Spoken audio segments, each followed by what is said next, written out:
Bonjour à tous. Je vous remercie d'être venus assez nombreux. La salle est grande, donc effectivement toutes les places ne sont pas occupées, mais c'est déjà beaucoup de monde, je crois. J'étais venu ici, je ne sais plus si c'était il y a 1 ou 2 ans, parce qu'en ce moment le temps se contracte de plus en plus vite. À l'époque pour une conférence assez inédite, puisque c'était avec le recteur de la mosquée de Bordeaux, Monsieur Oubrou, et ça s'était assez bien passé d'ailleurs. Et depuis, je continue mon chemin avec sa logique que j'espère beaucoup d'entre vous ont compris, comprise même. Pour ceux qui ne comprennent pas, vous pourrez poser des questions après mon petit monologue. Je suis prêt à répondre à toutes les questions du moment qu'elles sont posées de façon, polie, voilà, respectant les règles de la courtoisie de base, quoi, voilà. Alors normalement, originellement, j'ai une conférence type qui est faite pour présenter mon dernier ouvrage, Comprendre l'Empire, demain la gouvernance globale ou la révolte des nations, parce que je me doutais, parce que je commence à avoir une certaine pratique, que ce livre que j'ai sorti maintenant il y a 3 mois n'aurait aucun relais médiatique institutionnel, ce qui s'est vérifié d'ailleurs. Je pensais aussi d'ailleurs qu'il ne serait pas attaqué, ce qui est aussi un signe, c'est-à-dire que on pratiquerait avec ce livre la même stratégie que pratiquent les réseaux pédophiles organisés, c'est-à-dire ce qu'on appelle la stratégie de l'édredon. On étouffe, hein, on fait comme si on n'avait rien vu, comme si ça n'existait pas. Il se trouve que malgré cette omerta médiatique assez totale, pour un bouquin qui vraiment est au cœur de l'actualité, hein, qui n'est pas du tout un bouquin sur sur un sujet très périphérique comme la disparition de certaines races d'oiseaux rares, etc. Enfin, c'est vraiment un bouquin qui parle du processus mondialiste, qui pourrait être présent à chaque émission pratiquement, parce qu'il y a toujours un chapitre qui se rapporte à l'actualité. Bon, il a été effectivement totalement laissé de côté, tout en sachant que tous les décideurs l'ont lu, ce qui est assez flatteur, parce que j'ai même eu certains qui ont eu le courage et même qui ont pris le risque de m'appeler au téléphone pour me féliciter, etc. Parce que je ne citerai pas les noms, puisque justement je dois respecter leur anonymat et ne pas les mettre en porte-à-faux, mais il y en a qui ont fait l'effort de m'appeler pour me dire bouquin courageux, intéressant, cohérent, etc. Donc ça, c'est déjà une première satisfaction. Et une autre satisfaction qui est beaucoup plus intéressante pour moi sur le plan pécuniaire et aussi sur le plan politique, c'est que ce bouquin, qui est sorti il y a 3 mois, est encore, notamment hier, dans la liste des meilleures ventes, notamment du Nouvel Observateur, ce qui est quand même, pour paraphraser Dieudonné, ce qu'on appelle une quenelle de 175 épaulés. C'est-à-dire que normalement, c'est un livre qui ne devrait pas être lu et qui ne devrait pas circuler, et il passe devant bien des essais qui ont pourtant droit à toutes les invitations chez ces intellectuels et ces animateurs de renom et de talent que sont Franz-Olivier Gisbert, Guillaume Durand,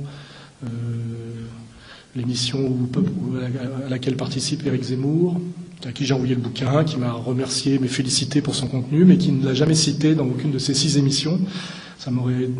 Il aurait pu glisser un petit truc, non. Robert Ménard m'avait dit qu'il m'inviterait, finalement il a dit je ne peux pas, c'est-à-dire qu'il peut écrire Vive Le Pen, ça il peut, publier un livre qui s'appelle Vive Le Pen, mais il ne peut pas m'inviter, il m'a dit si je t'invite, je perds ma place. Voilà. Ce qui est très flatteur, parce que comme l'a dit également aussi un certain Stéphane Guillon,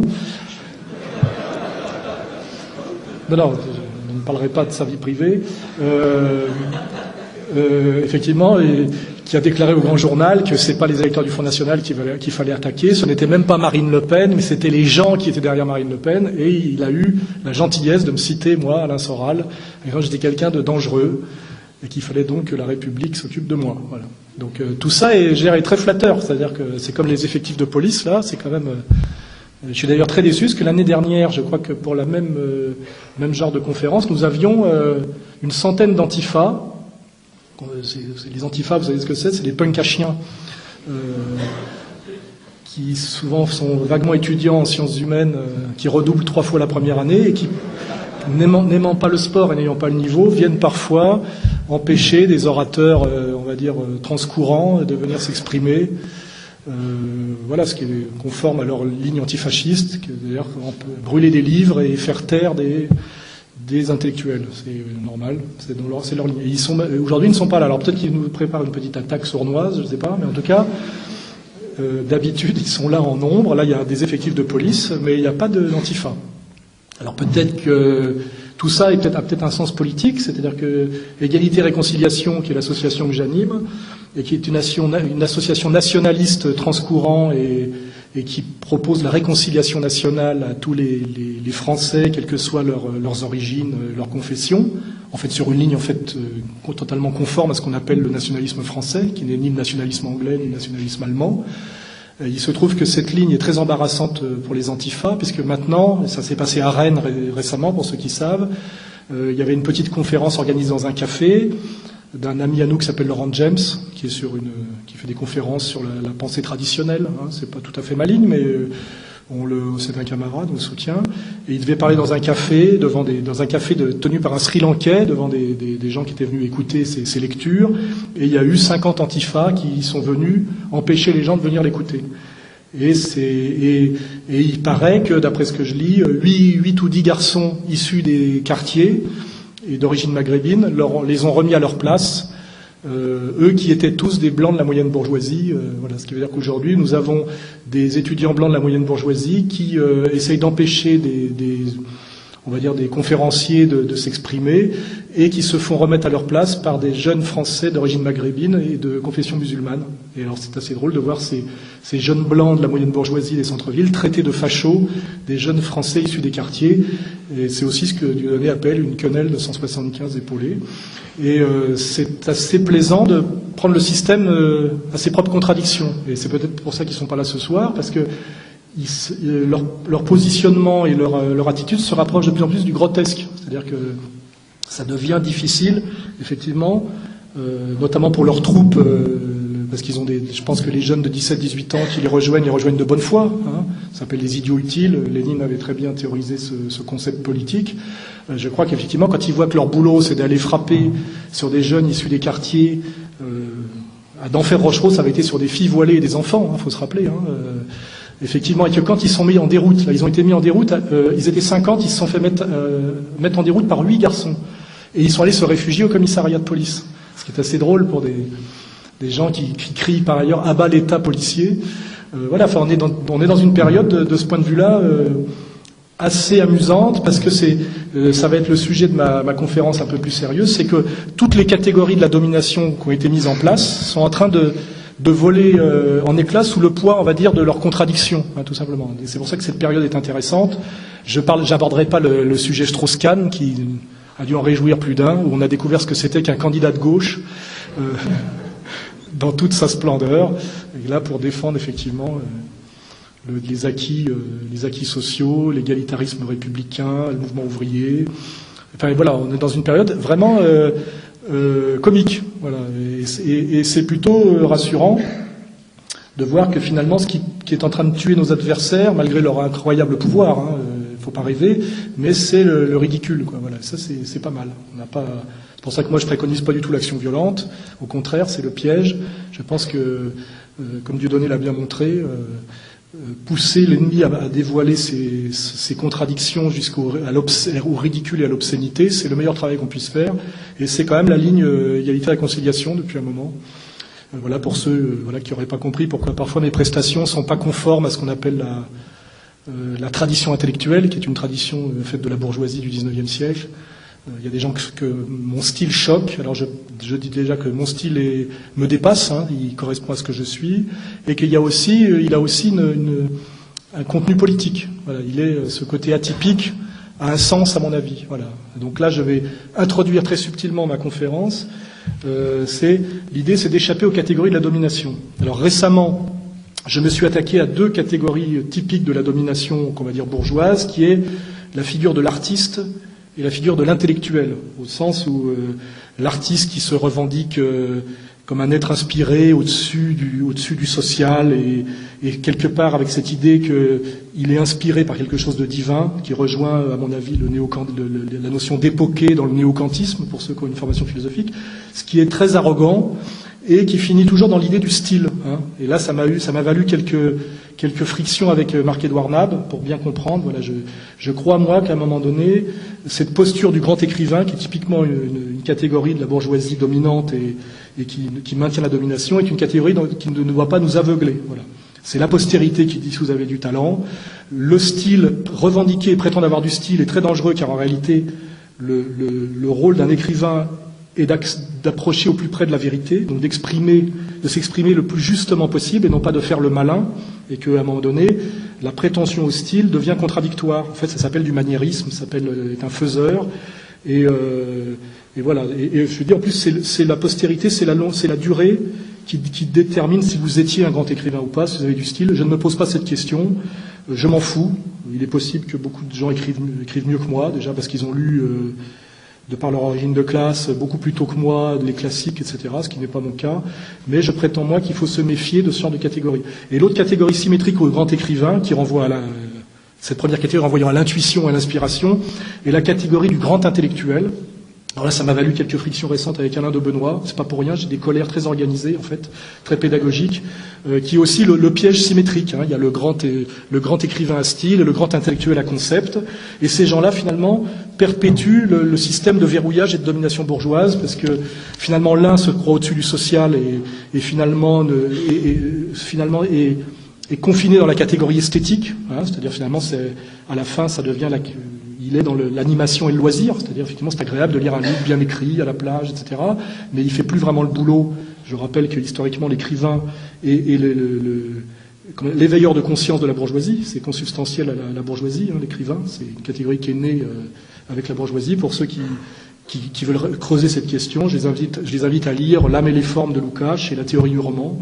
On explique bien que l'écrivain participe du processus bourgeois et qu'effectivement ce n'est pas le tragédien grec, ce n'est pas le chant moyenâgeux, c'est la catégorie de l'individu à conscience douloureuse, et qu'effectivement le combat de l'écrivain, c'est la vérité sans les outils, on va dire, du transcendant. Voilà. C'est pour ça que le style est un épiphénomène. D'ailleurs, Lukács parle très bien de ça quand qu'il dit qu'après Balzac, et déjà quand on passe de Balzac à Flaubert, il y a un travail du style qui devient un dessèchement et quelque chose qui commence à se scléroser dans la question bourgeoise. Et Lukács explique très bien comment, notamment Salammbô de Flaubert, est infiniment inférieur sur le plan de la conscience au travail notamment de Balzac dans son livre majeur qui est Illusion perdue, parce que justement Flaubert commence à tomber dans le piège du style. Et c'est vrai que je le reconnais, Flaubert écrit bien mieux que Balzac, mais moi je peux démontrer, ça ne sera pas le sujet de la conférence, que Balzac c'est bien plus fort et profond que Flaubert. Voilà. Et surtout que tout Flaubert est déjà dans Balzac. Voilà. Voilà. Bon, ça c'est petit aparté. Et après, l'autre catégorie effectivement piégeuse de l'homme à concept désincarné, qui est le grand écrivain, le grand intellectuel, effectivement, qui a fait dégénère. D'ailleurs, l'ultime catégorie, c'est l'économiste. Hein, c'est vraiment la catégorie dominée par excellence. Et effectivement, récemment, de Benoît m'a reproché que dans mon livre, que mon livre était un peu vulgaire selon lui, parce qu'en fait, il alternait les concepts et les noms propres. C'est-à-dire, effectivement, il y avait de la théorie et il y avait le lien avec les acteurs actuels qui mettent en action ce système, cette théorie de domination. Or, j'ai trouvé une citation de Bonald, de Mestre, je crois, qui me valide entièrement. C'est-à-dire que quand on a mis en avant les idées, mais qu'on n'a pas nommé les gens qui les mettent en cause, qui les mettent en action, on n'a fait que la moitié du travail. Hein. C'est une citation qui n'est pas exacte, ça aussi je fais exprès, je n'aime pas apprendre les citations par cœur, mais ce qui veut bien dire que l'idée d'être dans le concept pur, désincarné, et finalement de sortir du politique et de trouver quelque part vulgaire de nommer ceux qui agissent, c'est-à-dire on attaque la bourgeoisie mais on ne touche pas aux bourgeois, c'est-à-dire qu'on monte du doigt le processus bourgeois comme la dérive du capital, mais on ne montre pas Thiers, le salaud qui fait tirer sur la commune. Je ne pense pas, moi, que ce soit un grand intellectuel de faire ça. Je pense que c'est tomber totalement dans le piège de la bourgeoisie, qui est de ne servir plus à rien. Hein, c'est le concept désincarné, dont en réalité la motivation ultime est la lâcheté. C'est parce qu'en fait, on a des ennuis que quand on nomme les acteurs, pas quand on nomme les concepts. Voilà. Et moi, j'aime bien dire qu'effectivement, qu'il y a une dérive de l'accumulation capitaliste et qu'on est passé du capitalisme entrepreneurial au capitalisme financier pur. Mais à un moment donné, il faut dire que ça se joue à Wall Street, que c'est piloté par des gens qui sont en général issus de l'Ancien Testament, qu'ils soient juifs ou protestants, et que c'est porté à bout de bras par des Ben Bernanke payés par des Greenspans, etc., etc., et que c'est eux qui font le sale boulot. Et que si on ne dit pas ça jusqu'au bout, on ne fait pas le travail. Mais évidemment, quand on fait le travail jusqu'au bout, on sort de ce lieu sacro-saint et protégé par la bourgeoisie qui est la bibliothèque, et on rentre dans le combat sale, où on risque, là il y a un portable qui sonne, c'est pas grave, il faudra fusiller plus tard, et on tombe dans le piège, je dirais, qui est le piège symétrique du grand écrivain à style, qui est l'intellectuel à concept, qui fait que la dernière fois que je suis passé chez Tadi, ah non, là, ça devient carrément de la provocation. Que la dernière fois que je suis passé chez Tadi, Monsieur Maffesoli, immédiatement pour me contrer, a dit « On se croirait au bistrot du commerce, je vais parler un peu latin », et il a exhibé sa rosette, son nœud papillon. Voilà, lui qui est typiquement un cadre de l'université française. J'ai dû faire remarquer après que c'est quand même lui qui avait fait avoir son doctorat de sociologie à Elisabeth Tessier, ce qui prouve quand même que c'est un clerc digne et responsable. Hein. Là, je renvoie à Banda, pour ceux qui veulent lire La trahison des clercs. C'est un livre qui remonte, je crois, à la fin des années 20. Où déjà, on expliquait que le clerc bourgeois avait trahi tout ce pourquoi la bourgeoisie révolutionnaire de 1789 l'avait mis en place à la place des ecclésiastiques. Et c'est intéressant déjà de comprendre ça. Comment échapper aux catégories de la domination. Alors après, je vais aller un peu plus loin dans cette dénonciation des catégories à laquelle nous sommes soumises pour nous rendre totalement inefficients dans le combat. Et c'est plus risqué que de parler de l'artiste et de l'intellectuel à concept, et de l'artiste à style, c'est de parler de ces deux mots qui tuent. Il y a déjà le fascisme, hein, qui est déterminé négativement par l'antifascisme, c'est-à-dire, voilà, vous êtes toujours sous la menace de vous faire traiter de fasciste quand vous essayez de mener un travail critique cohérent. Et le deuxième, évidemment, qui là est le mot qui tue, que moi-même j'ose aujourd'hui prononcer, mais j'ai attendu des années, qui est le mot antisémite. Voilà. Vous savez très bien que si à un moment donné vous faites un travail critique sérieux sur le processus de domination actuel, on va vous traiter d'abord de fasciste, et si ça suffit pas, ensuite d'antisémite. Et là, je parle de catégorie de la domination, c'est que quiconque n'a pas le courage, à un moment donné, par une armure, je dirais, historique, conceptuelle, hein, à partir du logos, bien compris, d'aller affronter fièrement et crânement ces deux concepts qui sont en fait qui ne sont pas des vrais concepts, qui sont des entreprises de terreur intellectuelle, hein, il faut qu'ils se taisent et qu'ils fassent, comme je l'ai dit, de l'import-export. Parce que de toute façon, là où on en est aujourd'hui, dans cette période d'accélération de l'histoire, de radicalisation des positions, si votre seule terreur quand vous parlez, c'est de vous faire traiter de fasciste et d'antisémite, et que vous voulez éviter à tout prix qu'on vous balance ces anathèmes, hein, qui sont des anathèmes, effectivement, pour vous montrer que vous avez, que vous êtes passé dans l'hérésie, que vous avez blasphémé, parce que c'est quelque chose de religieux, et bien à ce moment-là, je dis, il faut élever ses enfants, faire de l'agriculture biologique, enfin, il faut arrêter de parler, parce que le temps est venu où il va falloir avoir le courage d'affronter ces pseudo-concepts qui sont effectivement des moyens de terreur très efficaces. Je le sais, parce que j'ai déjà été condamné par la justice pour ça, des fortes amendes, ça m'a valu la mise au banc des médias. Pour ceux qui ne se seraient pas rendus compte, quand est-ce que Dieudonné a été chassé des médias, quand est-ce que j'ai été chassé des médias, c'est sur cette question-là et aucune autre. Voilà. Et il faut oser un petit peu, je dirais, décortiquer ça. Alors je vais commencer par le plus risqué, parce que je ne sais pas, je m'attends toujours. Je suis comme un scientifique qui teste ses potions sur lui-même. C'est-à-dire que cette conférence a aussi pour but de voir si je suis envoyé au tribunal ou pas. Comme ça, je vois comment fonctionnent les lois de la République, à quel point on en est d'inversion des valeurs et de mensonges. Donc il y a une partie risquée, mais je pense qu'il n'y a que comme ça qu'on peut vérifier et aussi mener le combat. Voilà. Donc je pense qu'aujourd'hui, effectivement, l'accusation d'antisémitisme est une entreprise terroriste pratiquement de mauvaise foi dans 99% des cas. Je pense que l'antisémitisme existe. Je pense que le vrai antisémitisme historiquement vérifié s'appelle le nazisme, c'est-à-dire de prétendre que les juifs sont une race et que une idéologie, c'est-à-dire un système de valeurs et une vision du monde se transmettrait racialement, hein, qui est la théorie, et que donc il faudrait effectivement s'en prendre a priori à des gens qui sont congénitalement voués à incarner un système de valeurs, voilà, qu'après qu'on critique effectivement. Et d'ailleurs cette vision est assez étrange puisque ça veut dire que d'un côté il y aurait des sémites, de l'autre des Ariens, qui serait le symétrique, et que l'avenir serait pas Jérusalem mais Germania. Enfin voilà, on voit qu'en fait on est dans une histoire avec un miroir inversé, et que ça serait la lutte entre ça existe, ça s'appelle l'antisémitisme, c'est vrai que ça existe. Et historiquement, évidemment, ça a donné des choses assez tragiques, assez violentes, que j'admets parfaitement. Les gens qui sont sur cette posture-là, ce que je crois Charles Maurras appelait l'antisémitisme de peau, sont à mon avis non pas 1% de la population française, mais 1% des gens désignés comme antisémites. Hein. Et on prétend que par cette réduction ad Hitlerum, que tous les gens qui se poseraient certaines questions aujourd'hui seraient de cette catégorie-là.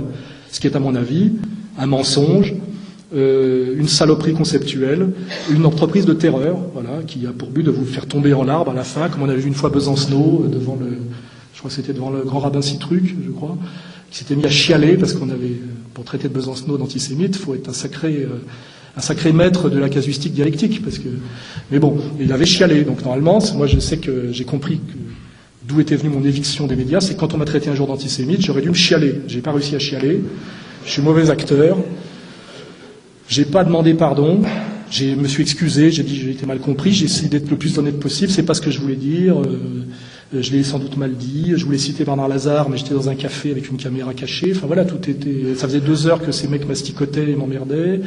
La phrase voulait bien dire ce qu'elle voulait dire, etc. Mais malgré tout, j'ai condamnation au tribunal de la République, banni des médias, et chaque fois que j'ouvre la bouche, il y a toujours un intellectuel ou un journaliste pour me traiter d'antisémite, et je suis censé baisser la tête et demander pardon. Voilà.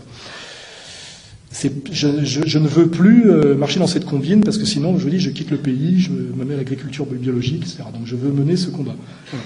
Alors, moi je prétends aujourd'hui que les gens qu'on traite d'antisémites sont simplement des gens, je vérifie mes notes, pour pas dire de bêtises, qui en fait critiquent les valeurs d'une idéologie qui est une religion mais qui est un système de valeurs, qui s'appelle le judaïsme. Et pas n'importe quel judaïsme, le judaïsme talmudique. Voilà, hein, c'est un système de valeurs, ça s'étudie en lisant des livres, et là j'invite les gens à se cultiver sur le sujet. Vous lisez l'introduction au Talmud du grand rabbin Adin Stanzalt de Jérusalem, c'est le grand rabbin de Jérusalem, c'est traduit en français chez Fayard. Et vous lisez le système de valeurs qui est exposé et assumé dans ce livre. Voilà. Et vous pouvez trouver, en le lisant, que ce n'est pas tout à fait conforme, soit si vous êtes un religieux aux valeurs du catholicisme, soit si vous êtes quelqu'un qui a une formation philosophique à l'humanisme et à l'universalisme, et si vous êtes un politique, que ce n'est pas très conforme à la gauche authentique, c'est-à-dire de Marx, de Bakounine, etc. Voilà. Donc vous pouvez trouver qu'il y a des problèmes avec ce système de valeurs. Voilà. Hein. Alors après, il y a un autre problème, c'est quand je dis, voilà, moi aujourd'hui, je montre du doigt quelque chose qui pose problème, qui est la présence très très très étonnante en France de gens qui en fait se revendiquent de ce qu'on appelle le judaïsme talmudique, hein, parce que c'est comme ça qu'on doit l'appeler. Alors après, il faut vous cultiver sur ces questions. C'est que il y a le piège qui est de tomber dans ce qu'on appelle l'essentialisme platonicien, c'est-à-dire qui est d'ailleurs un jeu qui est joué des deux côtés. Ce qui est ça qui est intéressant, c'est de dire les Juifs ont de toute éternité été comme ça ou pas comme ça. De même que finalement le nazisme est un miroir renvoyé au judaïsme en disant c'est pas vous le peuple élu, c'est nous, hein, c'est pas les Juifs, c'est les Ariens, ça c'est l'avenir, c'est pas Jérusalem, c'est Germania. De même, finalement, quand vous faites de l'essentialisme platonicien en disant le judaïsme a toujours été pareil de tout temps, et il faut trouver un concept qui le définit éternellement, vous tombez dans le piège de la historicité, parce qu'en fait on peut démontrer par des lectures saines et approfondies que le judaïsme a changé à des tas d'époques. Et qu'aujourd'hui, on parle le judaïsme dont je parle, c'est le judaïsme talmudique d'aujourd'hui. Il a été très différent sans doute au VIe siècle avant Jésus-Christ, au 1er siècle après Jésus-Christ, au 3e, au 8e, assez différent selon les lieux géographiques, selon la composition de la communauté en question, qu'il soit une communauté agricole ou pas agricole, de classe moyenne urbaine ou pas, selon qu'elle soit en relation dans un pays qui est une monarchie avec une dominance une prééminence royale, ou par contre un système féodal sans prééminence royale. Tout ça s'étudie. Je pense que l'homme le plus honnête qui a étudié tout ça, c'est un livre que je voudrais remettre en circulation, c'est Israël Shaak, hein, qui est un juif, fils de déportés israélien, et qui a eu l'honnêteté d'écrire ce livre, Histoire juive, religion juive, le poids de 3 millénaires. Et ce qui est étrange, c'est que ce livre passionnant, d'une honnêteté incroyable, et qui justement ferme la bouche à tous les racialistes, d'un côté ou de l'autre, puisque finalement, aujourd'hui, le problème du racialisme, c'est que vous avez des gens qui disent « les juifs sont de toute éternité ça », alors c'est bon, ça c'est embêtant, mais surtout vous avez des juifs qui revendiquent de dire « je suis né juif, donc tout ce système de valeurs, je l'ai en moi, de manière incritiquable par mon libre arbitre, car ça passe par le sang ». C'est assez délirant. C'est une théorie raciale intégrale, à l'envers. Je crois que on a tous notre libre arbitre et qu'on peut, en conscience, quand on s'intéresse à un sujet, aller aux textes fondateurs qui définissent ce concept, qu'est-ce que c'est, et juger selon des valeurs, si on y adhère ou pas, il n'y a pas de problème.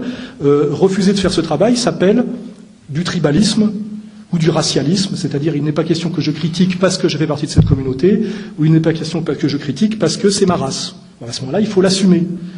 Mais ce qui est très étrange, c'est qu'aujourd'hui, quand je détricote ce truc-là, je dis voilà, il y a un problème aujourd'hui avec des gens qui se réclament d'un système de valeurs qui est totalement non conforme à l'universalisme, qu'il soit d'ailleurs chrétien ou athée, aux droits de l'homme, etc.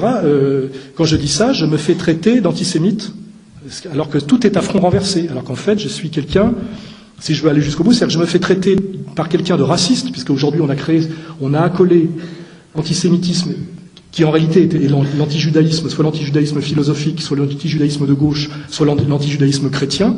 On vous traite de raciste, alors qu'en fait votre démarche est un antiracisme intégral et authentique. Vous voyez ? C'est-à-dire qu'aujourd'hui, ce qu'on appelle un antisémite, dans la bouche d'un malhonnête comme Finkielkraut, qui a les moyens conceptuels de comprendre tout ça. Je ne vous parle pas du petit marchand de jeans du Sentier, qui est membre de la LDJ, qui a 20 ans et qui est un inculte total, à qui on a bourré le mou, que toutes ces élites, effectivement, ont bourré le mou, et qui, de bonne foi, croient effectivement que quand je parle de ça, je veux réouvrir les chambres à gaz. Ça, c'est pas à lui que je m'adresse.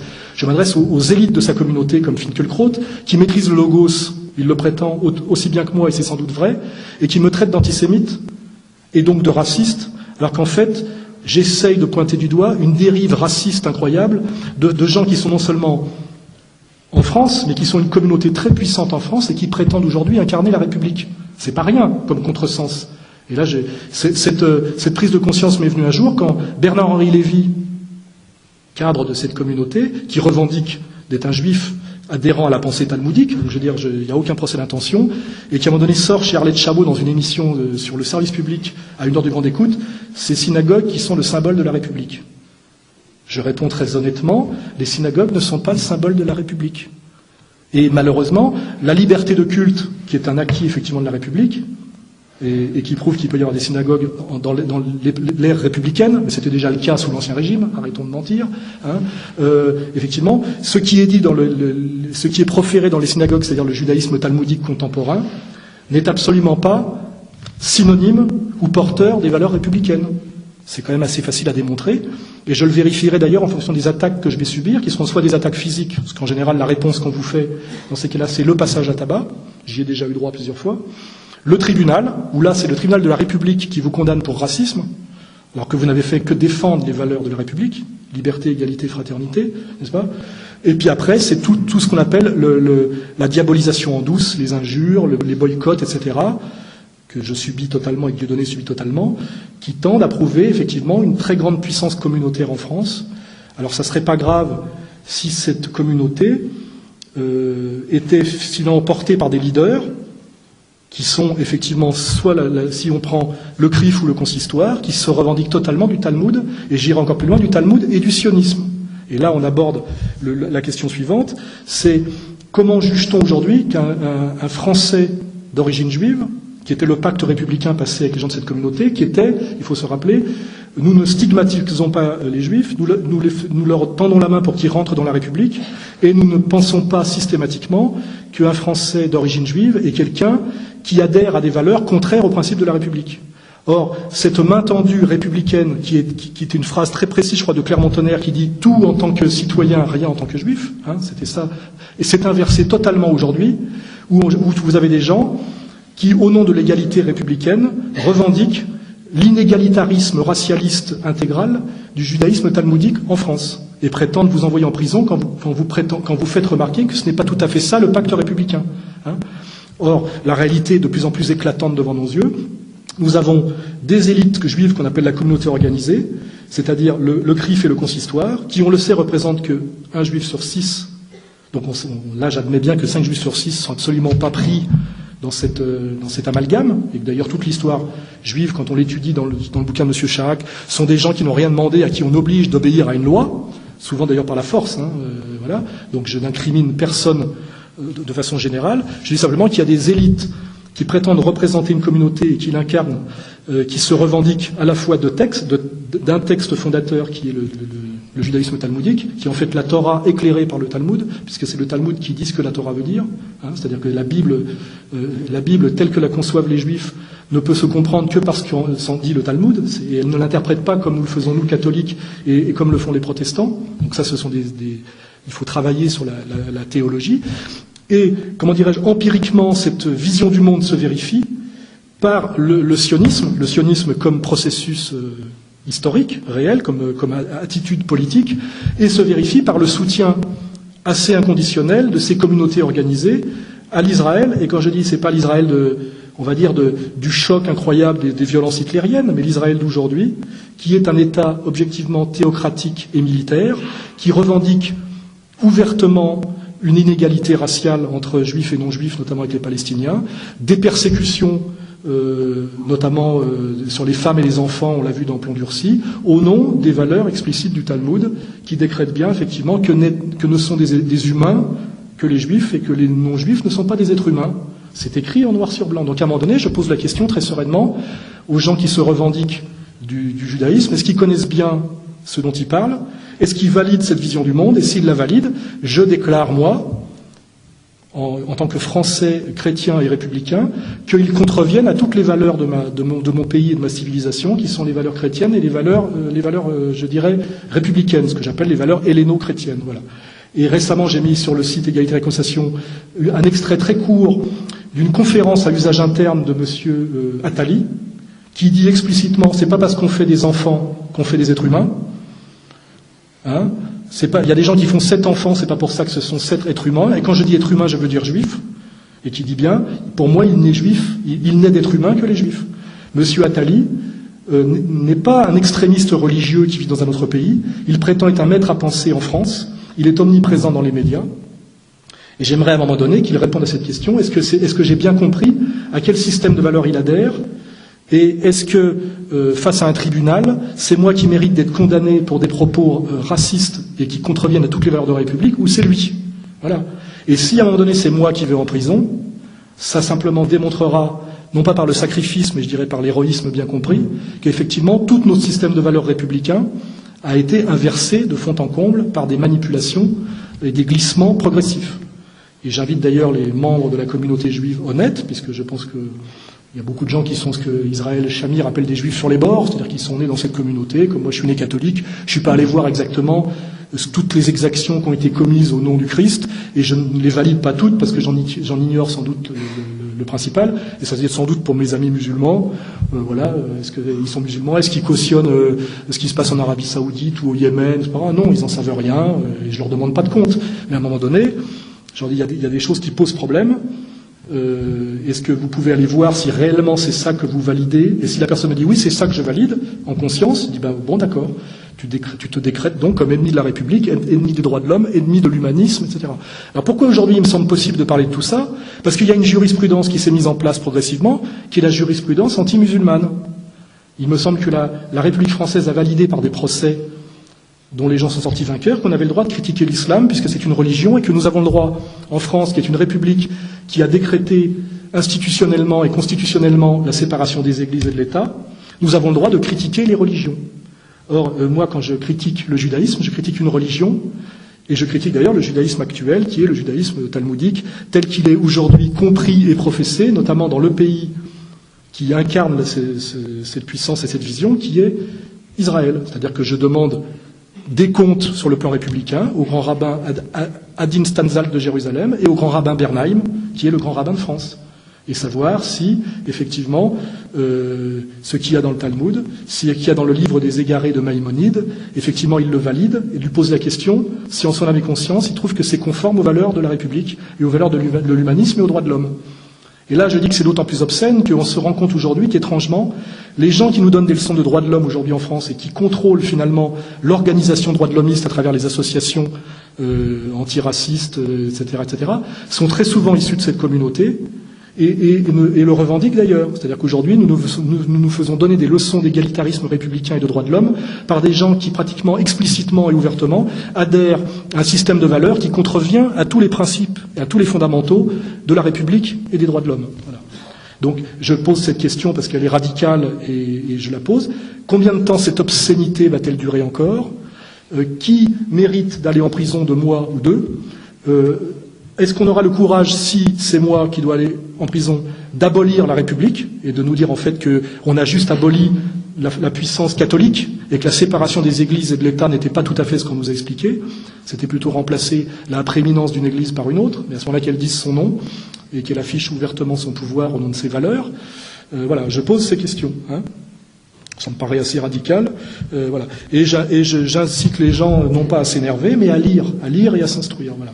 Et je le dis, nous allons essayer de remettre en vente 2 livres qui, étrangement, malgré la communauté du livre très présente dans le milieu de l'édition, 2 livres qu'on ne trouve que chez les bouquinistes et à la vieille taupe, c'est-à-dire quand même des éditeurs ultra-marginaux et étiquetés extrémistes.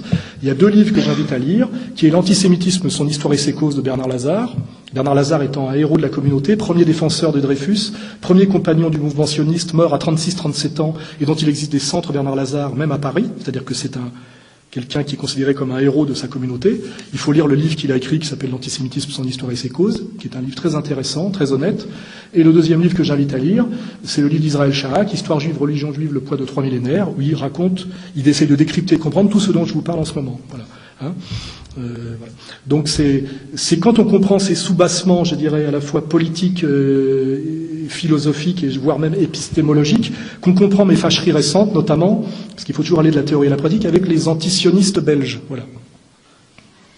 Il y a quelque chose de risible dans l'antisionisme belge, c'est vrai, je le reconnais, ce qui est une forme de racisme anti-belge, mais c'est vrai que récemment, je me suis un peu heurté aux antisionistes belges qui me tiraient dans les pattes depuis très longtemps, en leur disant non pas vous n'avez pas le droit d'être antisioniste parce que vous êtes belge, mais en leur demandant à quoi sert votre antisionisme. Voilà.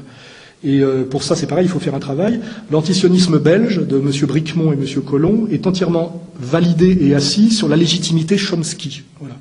Voilà. Et je crois qu'il faut avoir le courage d'aller au concept, de façon virile. En fait, ce qui sous-tend tout cet antisionisme, c'est de dire, en gros, le sionisme n'a rien à voir avec le judaïsme. C'est une épopée coloniale européenne, anglaise, puis américaine, qui en fait ne montre pas du tout une certaine violence juive, qui aurait un lien peut-être avec la vision talmudique dont je vous parlais tout à l'heure, mais qui a à voir avec la méchanceté, comment dirais-je, des impérialistes blancs européens, belges catholiques, et après, majoritairement, on va dire, protestants anglo-américains. Ce qui veut dire en fait que c'est pas la faute aux Juifs s'il y a Israël, c'est en gros la thèse, c'est la faute effectivement aux méchants blancs chrétiens éternellement. Voilà, c'est le logiciel en gros de ces antisionistes belges. Je dis que j'ai cru à ça moi-même très longtemps. Alors après il y a tous les corollaires, c'est Israël et n'existe que parce que c'est les Américains qui ont intérêt et c'est derrière en fait c'est la méchanceté, la puissance américaine. C'est pour ça d'ailleurs que récemment on a vu Obama demander un État palestinien dans les frontières de 67, et on a vu M. Netanyahou, c'est-à-dire le président d'un pays qui fait 6 millions d'habitants, je crois, et qui est grand comme 2 départements français, aller botter les fesses du président de la plus grande puissance militaire du monde. Qui donne des ordres à qui? Comment cela est explicable? Je dis que selon la thèse Chomsky, qui est, je dirais, la matrice de la thèse antisioniste belge, tous ces phénomènes historico-politiques deviennent incompréhensibles. Et là, je renvoie à l'excellent livre des messieurs Mersheimer et Walt, je crois, qui s'appelle La politique américaine et le lobby juif israélien, je ne sais pas si je cite bien, qui dit bien aujourd'hui, ce n'est pas les États-Unis qui se servent d'Israël parce que c'est leur intérêt pour dominer la région, pour des raisons pétrolières ou des raisons de diviser pour régner. Il y a très longtemps que cette thèse ne vaut plus rien. L'intérêt objectif des Américains serait d'être pro-iranien. Et en fait, si l'Amérique se soumet à Israël, parce que c'est quand même ça qu'on voit, c'est parce qu'en réalité, la puissance israélienne, qui est en fait la puissance juive mondialiste, et qui s'explique par la puissance d'argent qui passe par Wall Street, essentiellement par Wall Street et la maîtrise du capitalisme financier, d'abord anglais puis américain, en réalité a pris le contrôle total de l'appareil politique américain par le contrôle de l'argent et de la corruption, et par le contrôle du Congrès par la corruption et par l'argent. Et quand je dis ça, c'est pareil, ce n'est pas une phrase délirante antisémite, elle est dite et assumée par Yitzhak Shamir et par monsieur Sharon, qui dit « Les Américains ne feront jamais rien contre nous, nous, Juifs, tenons l'Amérique ». et les Américains le savent. Voilà. C'est-à-dire que tout ce que je dis est traçable, vérifiable de A à Z. Donc je renvoie les gens soit à leur honnêteté, soit à leur lâcheté. Je ne fais jamais moi que faire le travail que ne font pas certains journalistes qui soi-disant décryptent les médias mensonges et qui ne le font pas jusqu'au bout, parce qu'ils ont très bien compris que s'ils le faisaient jusqu'au bout, leur situation deviendrait évidemment très vite beaucoup moins confortable. Hein. Donc à un moment là, je dis voilà, vous êtes sortis de l'honnêteté, vous êtes sortis du courage, ou alors vous n'avez plus le niveau, vous n'avez plus la compétence, et s'il vous plaît, laissez les gens sérieux discuter. Car moi, je le dis bien, je le dis clairement, je préfère discuter avec un sioniste honnête, c'est-à-dire quelqu'un qui dit voilà, et j'en ai rencontré, nous sommes la nouvelle Sparte, notre système de valeurs judéo-talmudique est un système qui légitime notre action de conquête et notre attitude par rapport aux Palestiniens et en général aux non-juifs. Nous le revendiquons, c'est dans nos livres, c'est validé par toutes nos élites communautaires mondiales, et là je fais remarquer que de prétendre, les élites communautaires juives ne seraient pas majoritairement sionistes est un mensonge. On voit bien si on prend simplement l'exemple de la France, mais c'est pareil au niveau mondial, et les élites laïques, c'est-à-dire le CRIF, et les élites religieuses de consistoire sont officiellement sionistes. Hein. Et alors ça c'est aussi pour ceux qui me disent oui, mais il y a des rabbins antisionistes. Les rabbins antisionistes sont 1% du rabbinat, 99% des rabbins sont sionistes. Or c'est eux qui décident, c'est pas moi qui décide ce qui est conforme à la religion juive, c'est le grand rabbin de Jérusalem, Adin Stanzalt. Et lui dit, moi, chef religieux, je vous dis que le sionisme est conforme aux valeurs et à la loi, c'est-à-dire la loi de la Torah. Et ça, c'est la réalité. Et là, j'insiste quand même pour vous faire remarquer que les religions en général sont toujours, et là, il faut sortir de l'essentialisme platonicien, sont réécrites en permanence, que ce soit la religion catholique, hein, c'est pas pour rien qu'il y a le Concile de Trente, et puis le Concile de Nicée, et puis Vatican II, on réécrit, on modifie, hein, on est passé dans le catholicisme officiel, il faut avoir l'honnêteté de le dire, de l'antisémitisme au philosémitisme. Hein. Voilà, c'est donc à un moment donné, c'est pas ce que le petit Jésus a dit qui compte, c'est ce que la papauté dit. Voilà, hein. Et c'est pareil. Je reviens sur la question. Ce n'est pas en lisant l'Ancien Testament qu'on peut savoir la vérité sur ce que pensent les élites juives de l'Ancien Testament. C'est en lisant l'interprétation qu'en font les rabbins. C'est-à-dire que c'est le Talmud qui dit la vérité de la Torah. Donc la vérité du judaïsme contemporain est dans le Talmud. Eh ben, il faut s'intéresser à ce système de valeurs. Alors après, je vous dis, il y a deux réponses. Il y a des gens qui me disent, mais moi, je n'ai jamais lu le Talmud, je suis juif pour des raisons culturelles et des raisons de filiation. Je dis, pose-toi les questions de savoir ce que tu défends quand tu défends des positions. Et puis d'autres qui me disent, je les défends de façon assumée. Et ça ressemble de plus en plus aux élites communautaires actuelles qui défendent cette position de façon assumée. Voilà. Donc à un moment donné, je leur dis, excusez-moi, mais il me semble que vous êtes sortis de la République et des valeurs républicaines. Donc à un moment donné, soit il va falloir que vous vous soumettiez à nouveau aux lois de la République, soit il va falloir que vous nous démontriez que vous avez pris le pouvoir sur la République, et effectivement, il va falloir oser passer au stade supérieur, qui est effectivement d'abolir la République, pour effectivement dire effectivement que la loi française, c'est le Talmud. Voilà. Hein, et parce qu'on en est à peu près là, quand on voit les persécutions que subit le donné, quand on voit la façon dont je suis traité, etc. Et à un moment donné, ceux qui n'ont pas le courage d'aller, je dirais, sur ce chemin de vérité, qui se taisent, qu'ils aillent faire mumuse ailleurs, mais qui ne nous emmerdent pas. Parce que moi, je vous dis, là, je dialogue avec des gens, sereinement. Je suis absolument sûr de ma culture, de ma morale et de ma maîtrise du logos. Hein, et je mets au défi quiconque de me vaincre sur le terrain honnête de la discussion honnête. Voilà. C'est pour ça que je vous dis, en général, on me répond par des persécutions et pas par autre chose. Voilà. Alors après, si je veux passer à quelque chose d'un peu moins violent, au niveau des enjeux, il y a la question antifasciste. La question antifasciste est très liée à la question précédente. Hein. Dès lors que vous ne vous soumettez pas à tous ces pouvoirs étranges et contradictoires actuels, vous êtes d'abord traité de fasciste, puis d'antisémite. On a vu que c'est systématiquement accolé. Il y a un tract qui vient d'être produit, je crois hier ou avant-hier, sur moi, fait par des antifascistes officiels. En réalité, à part une série de mensonges, toutes les citations qui sont mises de mon dernier livre montreraient que je suis hostile au judaïsme. Voilà. Oui, je suis hostile au judaïsme, il n'y a aucun problème. Oui. Ça ne fait pas de moi un fasciste, ça fait de moi un antifasciste authentique. Hein. Voilà, c'est clair et net. Hein. Si je leur réponds, au cas, ils n'auraient pas compris. Voilà. Donc après, effectivement, allons sur l'antifascisme. Parce que aujourd'hui, je parle pas de l'antifascisme courageux qui consistait à lutter contre les fascistes quand ils étaient là, qu'ils avaient le pouvoir. Je parle d'un antifascisme sans fasciste. qui est quand même beaucoup plus confortable, qui est l'antifascisme contemporain. Et il faut savoir d'où ça vient. C'est une stratégie de domination qui a été mise en place après-guerre sur un consensus qui est le consensus de Yalta, et qui est en fait le partage du monde, de la vérité et du bien, par le bloc communiste soviétique et le bloc du monde de la liberté, c'est-à-dire le bloc capitaliste américain. Voilà. Ils ont partagé et validé ce concept d'antifascisme qui avant était un concept purement stalinien, on va dire, et ils en ont fait un concept trotsko-libéral, c'est-à-dire en fait communiste anti-trotskiste, anti-stalinien d'un côté et libéraux de l'autre. Et c'est ce concept fait consensus, c'est-à-dire que finalement, par l'antifascisme, ça permet de décréter frères en démocratie le capitaliste libéral et le communiste non stalinien, et de rejeter en dehors du monde des honnêtes gens, c'est-à-dire dans le monde des Untermensch qui méritent d'aller au tribunal de la Haye, si on va jusqu'au bout du processus, qui est d'ailleurs l'héritier du tribunal de Nuremberg, hein, c'est le même processus, hein, c'est-à-dire finalement que la justice et l'égalité ne vaut que pour ceux qu'on a décrétés être des hommes, mais qu'on a les moyens, que ce soit selon la loi rabbinique ou selon une loi étendue, de décréter comme sous-hommes ceux qu'on veut détruire, c'est-à-dire la famille, par exemple, Kadhafi élargie, Ben Laden, qui lui n'a pas eu le droit, comment dire, à la présomption d'innocence comme monsieur DSK, n'est-ce pas? Il paraît que monsieur Ben Laden, on l'a flingué à vue, ce qui est assez étrange. Normalement, on aurait dû le prendre vivant, le ramener, le juger, parce qu'on ne sait même pas s'il est responsable de ce dont on l'accuse.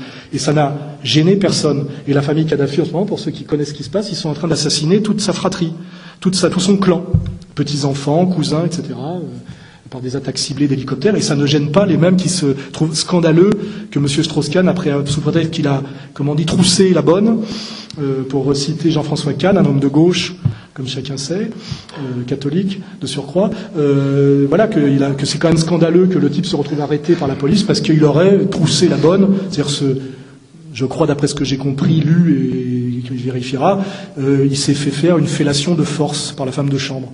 C'est vrai que ça ne mérite pas pour un futur maître du monde, effectivement, de sortir avec les bracelets. D'autant plus que selon la loi de M. Strauss-Kahn, qui se revendique, je cite Strauss-Kahn, je me lève chaque matin en me demandant ce que je peux faire pour Israël, qui marie à Madame Sinclair, qui a déclaré, je crois que ça avait été repris à l'époque comme citation par le comique des proches, qui était assez courageux, qui avait déclaré qu'elle ne pouvait pas concevoir d'épouser un non-juif. J'aimerais bien savoir si on disait, un catholique français disait demain dans les médias, je ne peux pas concevoir d'épouser un non-catholique, comment ça serait interprété par le droit de, comment dirais-je, l'antiracisme institutionnel. Voilà.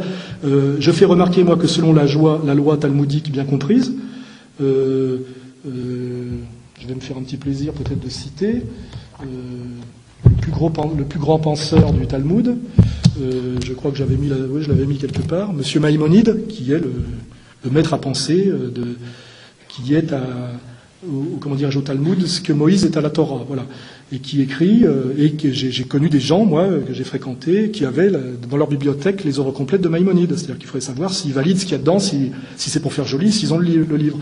À propos des nègres, Maïmonide écrit dans son guide des égarés, leur nature est semblable à celle des animaux muets, et selon mon opinion, ils n'atteignent pas au rang d'être humains.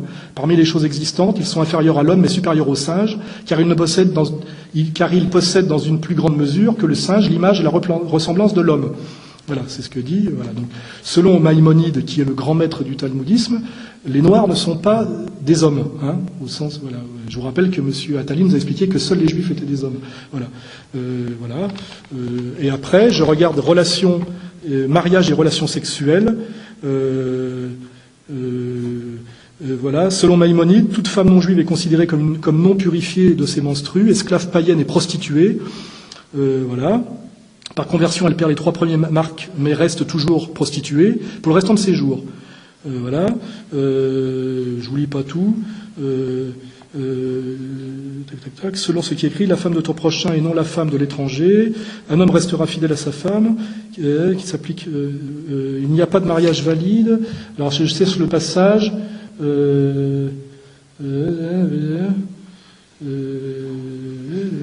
Cela ne veut pas dire que les rapports sexuels entre un juif et une goye sont permis, bien au contraire, mais la punition principale est infligée à la goya, ce qui veut dire qu'en cas de viol d'un juif sur une non-juive, c'est la violée qui est responsable.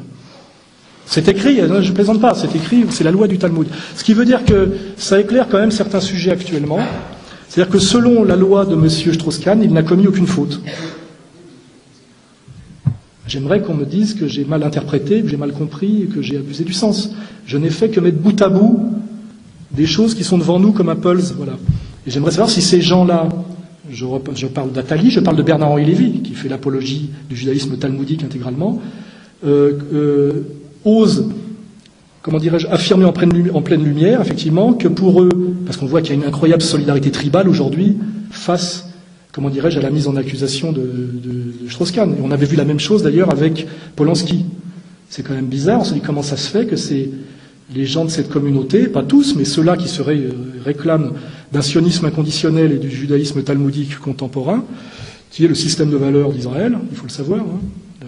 La constitution d'Israël, c'est la Torah, et aujourd'hui, c'est une théocratie militaire dont le pouvoir est au rabbin, il faut le savoir. Hein. J'aimerais savoir, effectivement, si c'est pour ça qu'il ne voit pas pourquoi M. Strauss-Kahn mérite d'aller au tribunal et peut-être d'être condamné, voire à de la prison. Et à ce moment-là, je leur dirais, est-ce que vous vous rendez compte que vous êtes sorti totalement de la loi universelle et républicaine et française et que vous êtes passé, sans vous en rendre compte, par des glissements progressifs, vous êtes laissé emporter par vos succès, ou vous êtes passé totalement à la loi talmudique qui contrevient à tous les principes universalistes et des droits de l'homme, et qui est, selon votre propre terminologie, quand vous la retournez contre moi, un racialisme et un racisme intégral et assumé. Est-ce que vous vous en rendez compte ? Est-ce que les gens qui pensent que vous êtes leurs élites communautaires s'en rendent compte ? Est-ce que vous vous rendez compte collectivement sur quelle pente fatale vous êtes en train de descendre ? Voilà. J'attends la réponse. Hein. C'est pas moi qui la donnerai. Voilà. Hein.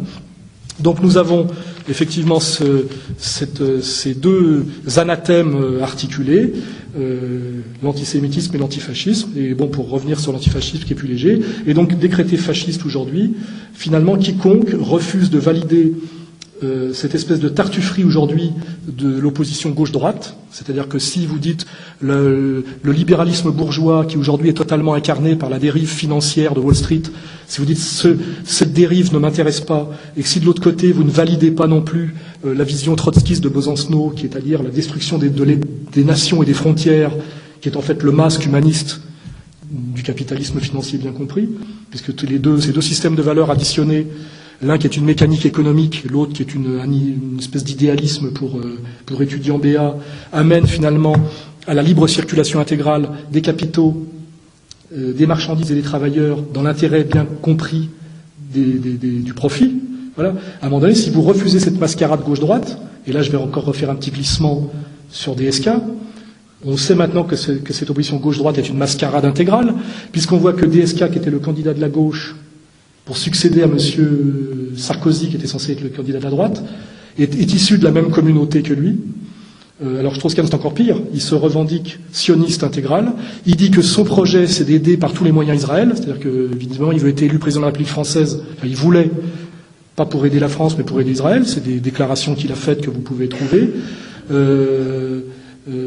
Il adhère aux valeurs du judaïsme talmudique, explicitement ou implicitement par son soutien inconditionnel à Israël. Et je parle de l'Israël d'aujourd'hui, c'est-à-dire de Netanyahou-Lieberman. Je fais une petite remarque. La droite Netanyahou-Lieberman, sur un échiquier politique, rejetterait M. Jean-Marie Le Pen à l'extrême gauche. Hein, il faut le savoir. Or, c'est les mêmes qui traitent M. Le Pen de fasciste et qui nous interdisent de voter pour lui ou pour sa fille en France, qui décrète, notamment le CRIF a décrété que Marine Le Pen ne méritait pas d'incarner la République, ils l'ont déclaré. Donc on découvre que c'est finalement cette communauté qui se revendique des valeurs du Talmud, qui donne les tampons de républicanisme pour savoir qui a le droit de représenter la République et la France. Et que par ailleurs, tout leur combat est dans le soutien inconditionnel d'un pays étranger dont la loi religieuse et explicite contrevient à toutes les valeurs universalistes aux droits de l'homme. Donc là, on est dans une obscénité et quelque chose d'aporétique au mieux, mais d'absolument contradictoire, effectivement, qui confine à l'obscénité totale, et qu'il va falloir à un moment donné débroussailler tous ensemble, y compris avec ce que j'appelle les juifs sur les bords, ceux qui ne sont pas complices de ça, qui n'y ont pas pensé, ou qui sont tétanisés et terrorisés par leur propre communauté. Car il faut savoir que la longue histoire du judaïsme, bien compris, c'est une élite religieuse lévitique, du Sanhédrin ou rabbinique, qui oblige des gens qui leur ont rien demandé, en gros, à obéir à la loi sous peine de punition. Et il y a effectivement beaucoup de juifs terrorisés dans la communauté juive par leurs élites communautaires, et on les terrorise de l'intérieur en les marginalisant s'ils n'obéissent pas, et aussi de l'extérieur en leur faisant croire que le monde des gentils, c'est-à-dire nous, ne rêvons que de les assassiner. Voilà. En fait, non, on leur tend les bras chaleureusement dans la paix et l'amour du Christ et dans l'égalitarisme républicain, à condition simplement qu'ils nous renvoient cet égalitarisme par leurs actions et cet amour et cette charité. Voilà. C'est aussi simple que ça. Alors après, j'attends de voir si ce que je dis là mérite que je sois envoyé en prison par le tribunal de la République. Ça ne fera, si jamais ça arrive, et c'est là mon petit travail, je dirais, d'expérimentateur sur moi-même, montrer que la loi républicaine, il faut changer de nom. Voilà, c'est autre chose. Ça s'appelle autrement, et comme ça, vous pourrez le vérifier. Comme vous pouvez vérifier tous les jours avec Dieudonné qu'il y a quelque chose qui va mal. Voilà. Donc, je dis, pour revenir au début de mon allocution, que tant que nous nous soumettons à la terreur des catégories de la domination, petite catégorie stupide et narcissique du grand écrivain à style ou de l'intellectuel pur à concept, on est incapable de faire le travail critique que je viens de faire, parce que c'est un travail de vérité qui demande de s'asseoir sur le style et de s'asseoir sur le concept abstrait, mais de mettre ses mains dans le cambouis, qui est une citation de Jean-Paul Sartre, en gros, les mains sales, voilà. On peut toujours trouver toutes les citations à gauche, à droite, il n'y a pas de problème. C'est pour ça que ce qu'on appelle les attaques ad hominem, par exemple, ne veut rien dire, parce que c'est une petite articulation que j'ai pas faite tout à l'heure. Quand vous mettez le lien entre un concept et les gens qui l'incarnent, aujourd'hui les imbéciles qui ont gobé toute la bêtise universitaire vous disent « vous faites une attaque ad hominem ». Non, je cite des gens dont l'attitude est exemplaire, c'est-à-dire qu'à un moment donné, il y a la théorie et la pratique. Donc, c'est pas ça une attaque ad hominem. Une attaque ad hominem, c'est de dire tu ne peux pas être un bon républicain parce que tu as un gros ventre. Ça, c'est une attaque ad hominem.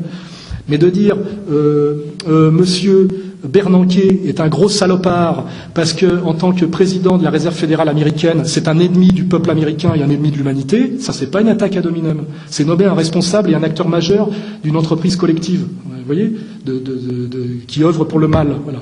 Et donc là, je dis malheureusement, sur ce chemin de sérieux du logos et de vérité, il y a tout un travail, je dirais, à faire, qui est de remettre à leur place les universitaires professionnels de troisième zone, qui sont des intellectuels de troisième zone et qui ont gobé toutes les catégories de la domination, et qui se soumettent non seulement à ces catégories du concept abstrait, de l'attaque non ad hominem, qui d'ailleurs, je vous remarquer que c'est des catégories qui sont totalement, qui s'annulent quand on veut les...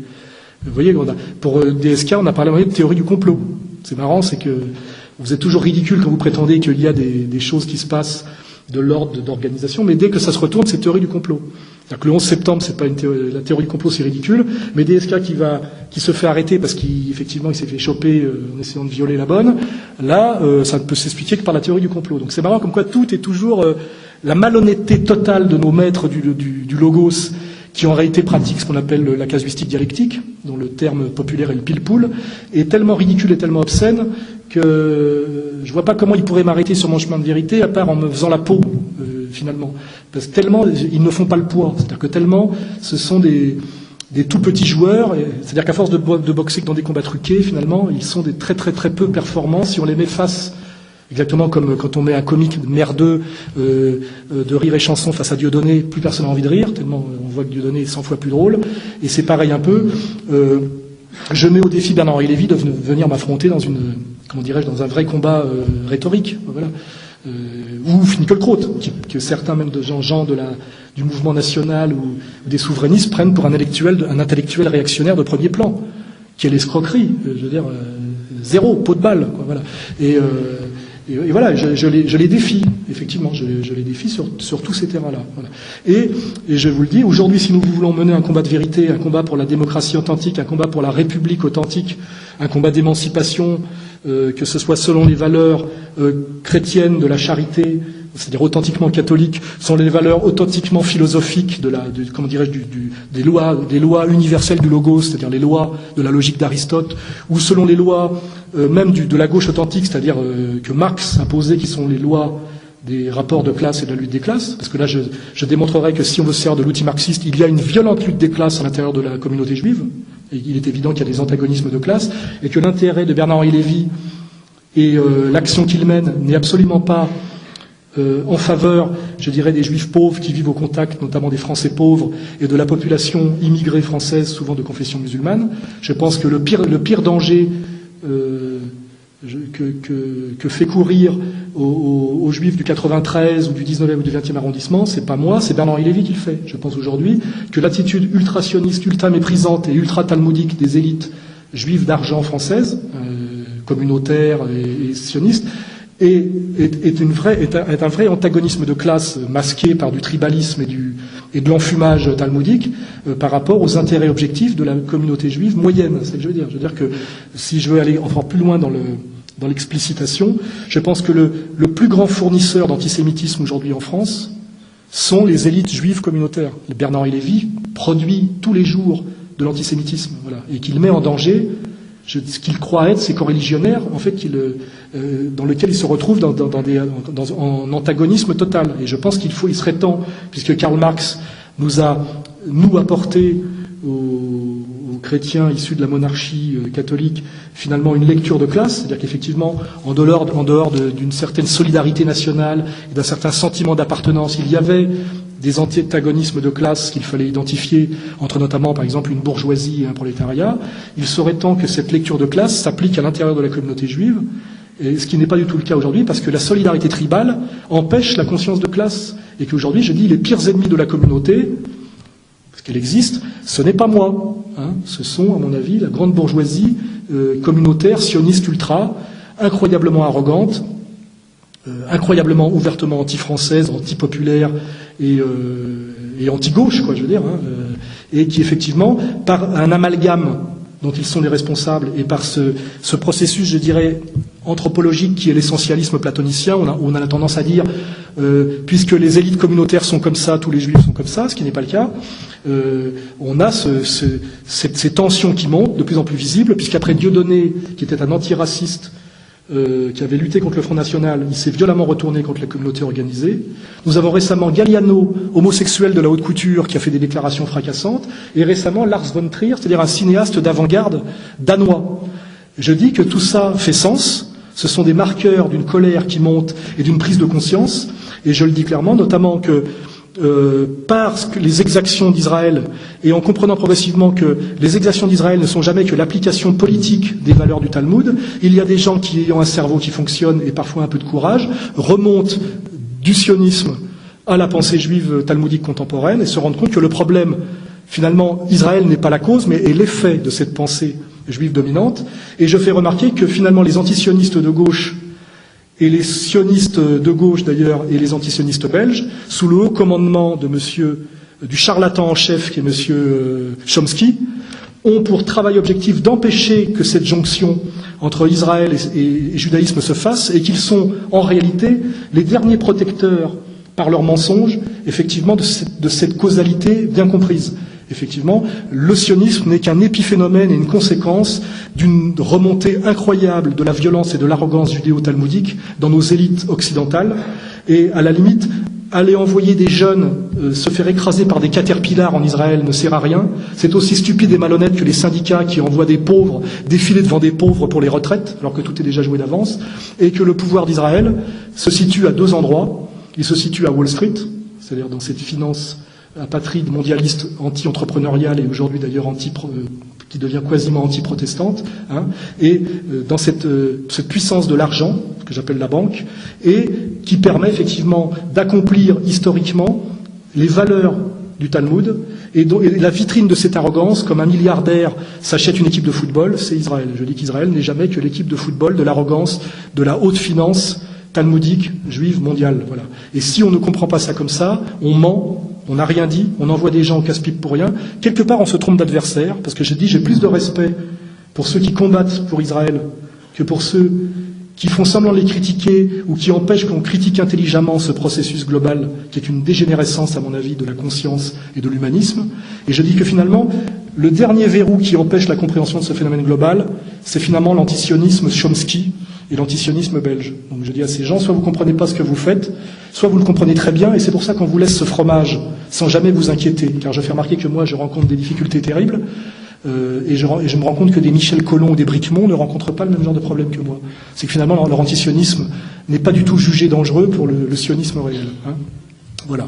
Et voilà, j'achèverai cette longue introduction et présentation, effectivement, par voilà ces phénomènes récents, étranges, tout ce que révèle l'affaire DSK, car il y a tout dans l'affaire DSK, et aussi cette étrange, comment dirais-je, chose qui s'est passée récemment aux États-Unis, c'est-à-dire Obama, le président de la plus grande puissance du monde, demande à ce qu'on fasse un État palestinien, qui est le plus vieux conflit contemporain. Ça fait 63 ans que ça dure. Il n'y a pas de conflit aussi long dans l'histoire récente. Qu'on fasse un État palestinien sur les frontières de 67, ce qui est déjà admettre la partition de 48, etc. Et que Netanyahou arrive, il n'en est pas question, sale négro. En gros, c'est ça. Tu vois. C'est-à-dire, t'es rien. Le message qui passe, c'est t'es qui toi?